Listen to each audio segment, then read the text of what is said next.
Okay, so here's a video on the backside of lesson 32, solving rational equations. This section was incorrectly named, so I fixed it. It says quadratic solutions. That's more appropriate a title for the backside of the page.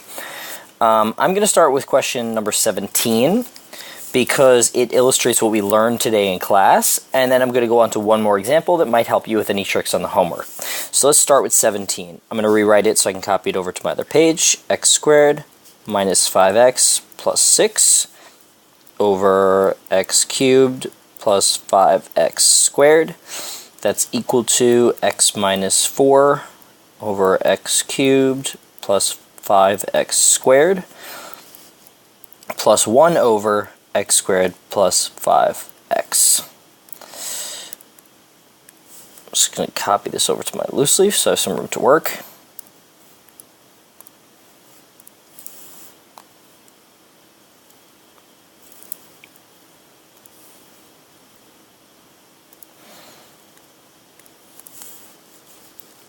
Okay, now let's get to work on this example.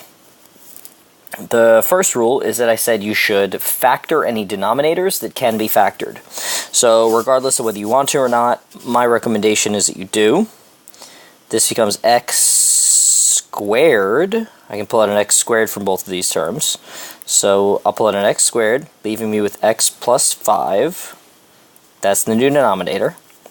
Same thing over here, x squared, x plus 5, and on the right I have x plus 5. Now these are my new denominators, so I'm just making my life easy by not rewriting the whole equation. What I notice now is that they all have x plus 5s, right? He does. But what they're missing is or rather the right hand side is missing an x. Little check marks here.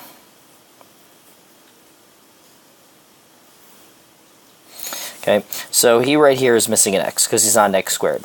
So what do? I multiply by x on the bottom. Anything you do on the bottom, you have to do on the top. Now, this is x squared. So these denominators are all the same. My favorite trick is that when all the denominators are the same, you can cross them all out, and now we don't have to deal with fractions anymore. Denominators are gone. So when I rewrite, I just have x squared minus 5x plus 6 is equal to x minus 4 plus x. Now the right hand side here, x plus x, is going to be 2x minus 4. On the left side, this is x squared minus 5x plus 6. I notice that I have a quadratic, so I want to get everything over to the same side and set it equal to 0. That's what we learned about quadratics in the first place earlier in the year. So we still want to do that. So I'm going to minus 2x, and plus 4. Because that'll cancel both of these out on the right, leaving me with a 0. That's the goal. So when I rewrite the left, I'll get x squared minus 7x plus 10 is equal to 0. When something is equal to 0 and it's a regular quadratic like that, I can usually do an a and m factor, specifically because there's no coefficient on the front. If there was a number there, I would have to factor a different way. So I'm looking for two numbers that will add to negative 7 and multiply to positive 10. Those numbers are going to be negative 5 and negative 2. Those will add to negative 7 and they'll multiply to positive 10. So that means this is going to be x minus 5 and this is going to be x minus 2 equal to 0. Now what I can do is I can solve these. If x minus 5 is equal to 0, plus 5, you get that x is equal to 5. That's one of the solutions. The second solution is going to be 2. So that's what you learned today. I'm also going to do question number 33, just to make sure that you don't get caught by any of the tricks in the factoring. If you think you're good at this, you can try number 33 before I even get started. I'm just going to rewrite.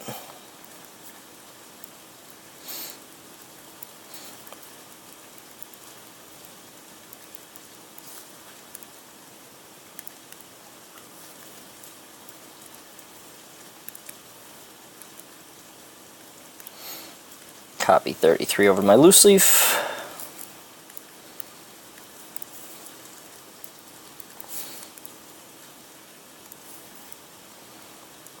Okay.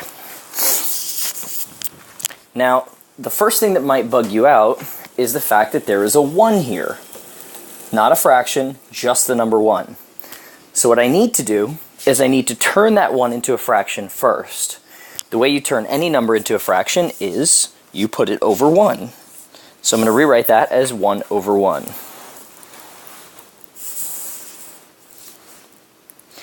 Now I told you to factor the denominators first. This can be factored. So I'm going to rewrite this by pulling out a p, leaving me p plus 2. I'm going to use my favorite method, which is to multiply to get everything the same denominator. What do I have to multiply by on this side? It's missing the p. So I'm going to multiply by p and multiply by p. Now these two have the same denominator. I just need to multiply by this whole thing, p plus 2, here, and here. And that's, of course, times a 1. The good thing is that both of these times 1s don't actually matter. Multiplying something by 1 doesn't change it. So when I rewrite, it'll be pretty easy. It'll be like it didn't even matter. Now I look, p plus 2, p plus 2, and p plus 2.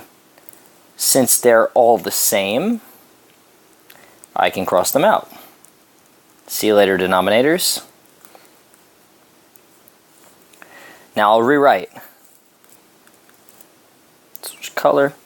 So this right here, p plus 2 times 1 is just p plus 2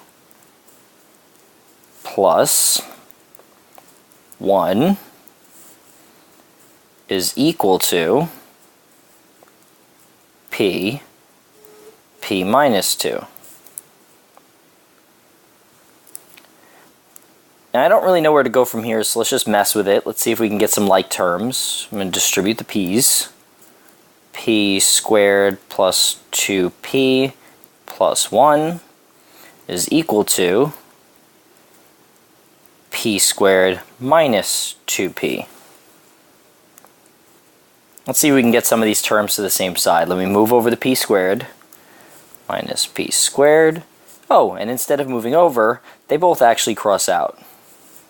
So I get that 2p plus 1 is equal to negative 2p. You can choose to move either p term over, but we definitely want to combine them, get them to be one like term. I'm going to subtract 2p off of this side and this side to get it away from the 1. I get 1 is equal to negative 4p, and I'm going to divide by negative 4 on both sides. The negative and the 4 both cross out, and I get that p is equal to negative 1/4. Now, you have the option of writing negative 1/4 like this, negative 1 over 4, or you could write it as negative 1/4, or you could write it as 1 over negative 4. These are all equal. It doesn't really matter if you put the negative 1 on the top, in the front, or in the bottom. Doesn't matter. Okay, so I hope that helps. See you in class tomorrow.